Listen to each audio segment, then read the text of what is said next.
ஒட்டுமொத்த மக்களுடைய உயிருக்கும் விடப்பட்டிருக்க சவால் இது. இதுல ஒரு சில தோழர் ஒரு கேள்வி கேட்டார், யாரோ ஒருத்தர் இறந்திருக்காங்களா அப்படின்னு. இது எப்படி இருக்குன்னா சிறுபிள்ளைத்தனமா இருக்கு. போலி மாத்திரை என்பது நீங்க எதுவுமே பண்ண வேணாங்க, ஒரு சர்க்கரை இருக்குல்ல, சர்க்கரையை பவுடர் ஆக்கி மாத்திரையா பண்ணி மேலே லேபிள் பண்ணிட்டீங்கன்னா சர்க்கரை சாப்பிட்டா எதாகும் உங்களுக்கு?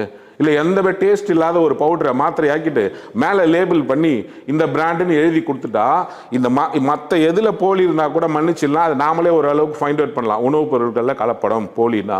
இதில் என்ன பிரச்சனைனா டாக்டர் எழுதுகிற ப்ரிஸ்கிரிப்ஷன் இருக்குல்ல, அதை என்ன எழுதுறான்னு கூட இந்த மக்களுக்கு தெரியாது. யாருக்கும் படித்தவனுக்கே அது என்ன மாத்திரைன்னு படிக்க தெரியாது.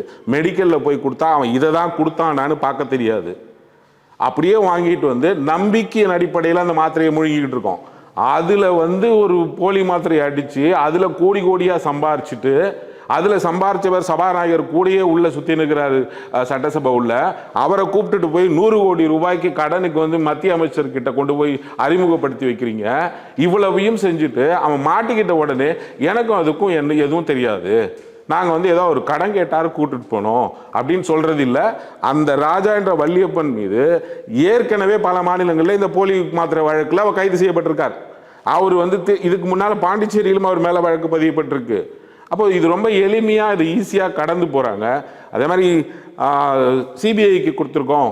நாராயணசாமி அவர்கள் முன்னால் சிபிஐ அமைச்சராக இருந்தார் அப்படின்னு சொன்னாங்க இல்லைங்களா? நான் என்ன சொல்ல வரேன்னா, அப்போல்லாம் சிபிஐயாக செயல்பட்டது, தனியான அமைப்புகளாக செயல்பட்டது. ஒருத்தரை மிரட்டணும்னா இந்த டிபார்ட்மெண்ட் எல்லாம் வரும், அங்கே ரொம்ப சரியாக செயல்படும். ஆனால் இவங்க ஆட்களே ஒருத்தரை மாட்டிக்கிட்டாருன்னா இந்த மாதிரி காப்பாற்றக்கூடிய அனைத்து முயற்சிகளும் நடக்கும். இந்த போலி மாத்திரை விவகாரத்தில் நான் ரொம்ப ஸ்ட்ராங்காக பதிவு பண்ணுறேன்.